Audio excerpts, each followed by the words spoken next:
ভয়ঙ্কর রূপ নিয়েছে যুদ্ধ, জ্বলছে ইরান, সৌদি, কাতার, আমিরাত ও কুয়েতের জ্বালানি কেন্দ্রগুলো। বিশ্বে আবারও বাড়ল তেল গ্যাসের দাম। এবার কড়া ভাষায় ইরানে সরাসরি হামলার হুমকি দিল সৌদি আরব। মুসলিম দেশগুলোকে নিজেদের বিরুদ্ধে যুদ্ধে নামবে। যুদ্ধে ইরান, আমেরিকা ও ইসরায়েলের সঙ্গে ব্যাপক ক্ষতিতে মধ্যপ্রাচ্যের দেশগুলিও তেহরানকে যুদ্ধ বন্ধে কূটনৈতিক পথ বেছে নেবে। আসসালামু আলাইকুম, দেখছিলেন বাংলাদেশ ওয়ার্ল্ড নিউজ হেডলাইন। এবারে বিস্তারিত। 20তম দিনে এসে ভয়াবহ রূপ নিয়েছে ইরানের সঙ্গে আমেরিকা ইসরায়েলের যুদ্ধ। পাল্টাপাল্টি হামলায় জ্বলছে ইরান, সৌদি, কাতার, আমিরাত ও কুয়েতের জ্বালানি কেন্দ্রগুলো। গ্যাস ক্ষেত্রে ইসরায়েলি হামলার জবাবে ইরান পাল্টা হামলা চালিয়েছে সৌদি আরব, কাতার ও আমিরাতের বেশ কিছু গুরুত্বপূর্ণ জ্বালানি স্থাপনায়। এতে পুরো অঞ্চলের সঙ্গে বৈশ্বিক তেল গ্যাস সরবরাহ ব্যবস্থায় বড় ধরনের বিপর্যয়ের আশঙ্কা সৃষ্টি হয়েছে। তেলের সঙ্গে এবার বেড়েছে গ্যাসের দামও। বিশ্বের জ্বালানি পরিস্থিতি কি দিন দিন নাজুক হচ্ছে? হিজল জুবাইরের ডেস্ক রিপোর্টে থাকছে বিস্তারিত। আক্ষরিক অর্থেই জ্বলছে মধ্যপ্রাচ্য। বিশ্বের অন্যতম বৃহৎ গ্যাস ফিল্ড ইরানের সাউথ পার্সে ইসরায়েলের হামলার জবাবে তেহরান ব্যাপক পাল্টা হামলা চালিয়েছে উপসাগর জুড়ে। এই হামলায় সৌদি আরব, কাতার এবং সংযুক্ত আরব আমিরাতের গুরুত্বপূর্ণ জ্বালানি স্থাপনাগুলো লক্ষ্যবস্তু হয়েছে।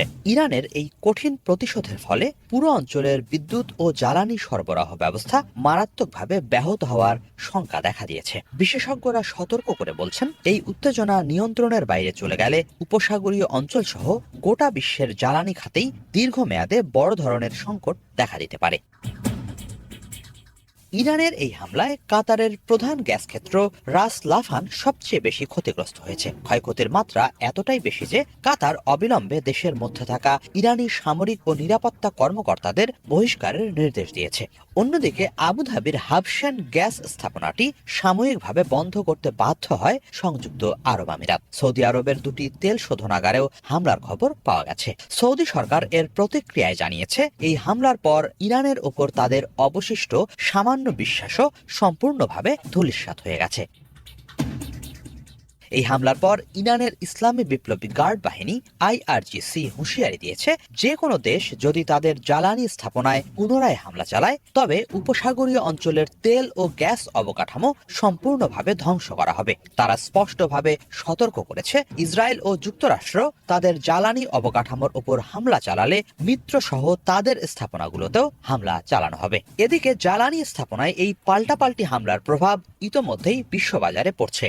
ব্রেন্ট ক্রুডের দাম 6% বেশি বৃদ্ধি পেয়ে ব্যারেল প্রতি প্রায় $110 কাছাকাছি পৌঁছেছে। জ্বালানির এই মূল্যস্ফীতি আন্তর্জাতিক অর্থনীতির জন্য বড় ধাক্কা হিসেবে দেখা দিয়েছে।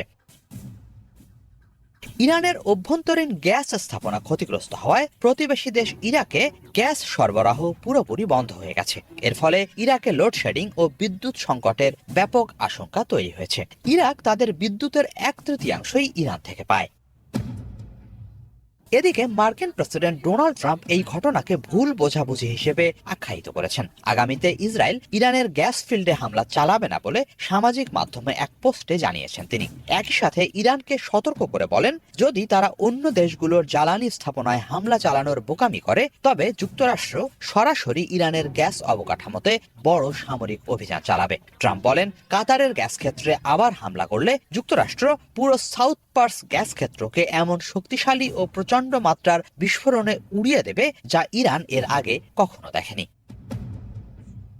কাতারও ইরানের জ্বালানি স্থাপনায় হামলাকে দায়িত্বহীন ও বিপজ্জনক হিসেবে নিন্দা জানিয়েছে। কাতারের পররাষ্ট্র মন্ত্রণালয়ের মুখপাত্র মাজেদ আল আনসারি বলেছেন, জ্বালানি স্থাপনাকে লক্ষ্যবস্তু করা বিশ্ব অর্থনীতি ও পরিবেশের জন্য মারাত্মক হুমকি। বিশ্বের বৃহত্তম প্রাকৃতিক গ্যাস ক্ষেত্র ইরানের সাউথ পার্সে ইসরায়েলের হামলার বিষয়ে যুক্তরাষ্ট্র বা কাতার কিছুই জানত না বলেও দাবি করেছেন মার্কিন president Donald Trump. Hijal Jubair, Bangla vision. এদিকে কাতার ও আমিরাতের জ্বালানি কেন্দ্রে ভয়াবহ হামলার পর এবার সরাসরি ইরানকে চূড়ান্ত হুঁশিয়ারি দিল সৌদি আরব। রিয়াদ সাফ জানিয়েছে, আরব দেশগুলোর ধৈর্যের বাঁধ এবার ভেঙে গেছে। প্রয়োজনে সামরিক জবাব দিতেও তারা প্রস্তুত। বিশ্লেষকরা বলছেন, এই উত্তেজনা সরাসরি সংঘাতে রূপ নিতে পারে। মধ্যপ্রাচ্যে উস্কে ওঠা আগুনের আঁচ কত দূর ছড়াবে? সৌদির কড়া সতর্কবার্তার পর কি হতে পারে ইরানের পরবর্তী পদক্ষেপ? হাফিজুল ইসলামের ডেস্ক রিপোর্টে থাকছে বিস্তারিত।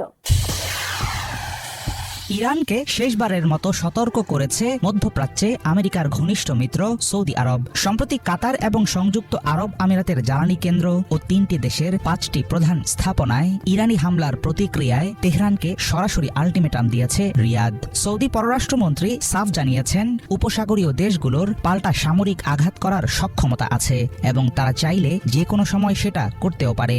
প্রতিবেশীদের উপর ইরানের চালানো আগ্রাসন সহ্য করার সময় শেষ বলেও মন্তব্য করেন সৌদি মন্ত্রী। অত্যন্ত কড়া ভাষায় তিনি হুঁশিয়ারি দিয়ে বলেন, সংঘাতের ফল হবে খুবই ভয়াবহ। ইরান কূটনীতিকে কিভাবে দেখে আমার মনে হয় এটা এখন পরিষ্কার। তারা প্রতিবেশীদের সঙ্গে বসে কথা বলতে চায় না, বরং চাপ সৃষ্টি করার চেষ্টা করে। কিন্তু আমি স্পষ্ট করে বলছি, এভাবে কিছুই হবে না। সৌদি আরব কোনো চাপের কাছে নতি স্বীকার করবে না এবং এই চাপ উল্টো ফল দেবে। রাজনৈতিকভাবে ক্ষতি হবে, ব্যর্থ হবে নৈতিক দিক থেকেও। আমরা আগেই বলেছি, প্রয়োজনে সামরিক পদক্ষেপ নেওয়ার অধিকার আমরা রাখি। সময় এলে দেশের নেতৃত্ব প্রয়োজনীয় সিদ্ধান্ত নেবে।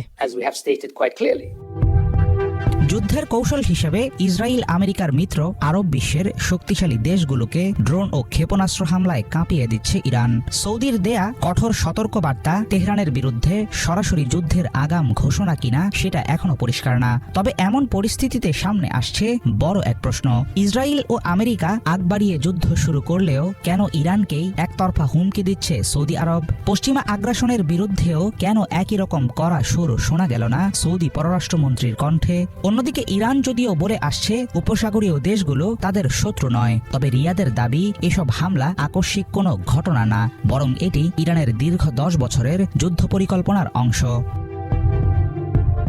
উপসাগরীয় বিভিন্ন দেশের জ্বালানি ভাণ্ডারগুলো এখন চলমান যুদ্ধের মূল লক্ষ্যবস্তু হয়ে দাঁড়িয়েছে।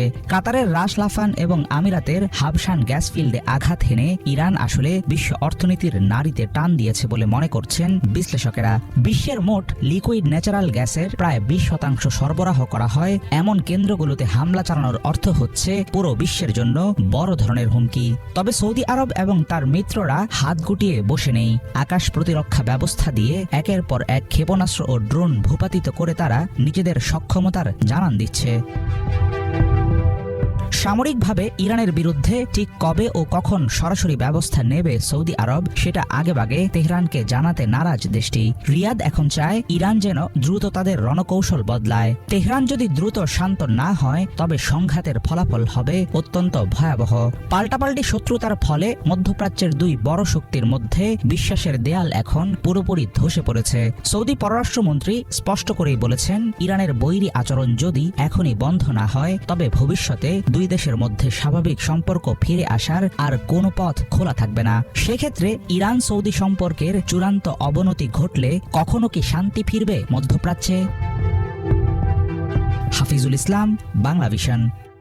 প্রায় 4 সপ্তাহে গড়ালো ইরান যুদ্ধ। চাপিয়ে দেয় যুদ্ধে ইরানের পাল্টা প্রতিরোধে সামরিক আগ্রাসনকারী যুক্তরাষ্ট্র আর ইসরায়েল শুধু নয়, মার্কিন স্বার্থকে প্রশ্রয় দেয়া উপসাগরীয় দেশগুলিরও উল্লেখযোগ্য ক্ষয়ক্ষতি হয়েছে। এখন প্রশ্ন হচ্ছে, ইরান দুর্বার প্রতিরোধের দাবি করলেও বাস্তবতা কি একে সমর্থন করছে? ইরানের নেতৃত্বে শীর্ষস্থানীয় বলয়ের পাশাপাশি সামরিক আর পারমাণবিক সক্ষমতার বিনাশী আঘাত সামলে উঠতে পারছে কি তেহরান?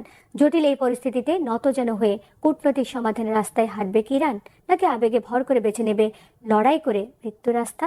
বিস্তারিত মেহরাব হোসেন খানের ডেস্ক রিপোর্টে। 28 ফেব্রুয়ারি 2026 যুক্তরাষ্ট্র ইসরায়েলের হামলায় ইরানের সর্বোচ্চ ধর্মীয় নেতা আয়াতুল্লাহ আলী খামেনিকে হত্যার মুহূর্ত। ইসলামিক বিপ্লব পরবর্তী ইরানের চরম বেদনাবিধুর কালো এক অধ্যায়। এরপর একের পর এক শীর্ষ নেতা আর সামরিক কমান্ডারদের হত্যার মিশন চালাচ্ছে ইরানের পুরানো দুই শত্রু। একমাত্র ভরসা মিসাইল আর ড্রোনে ভর করে তেহরান দুর্বার প্রতিরোধ করলেও ফলাফল কি আদৌ সন্তোষজনক?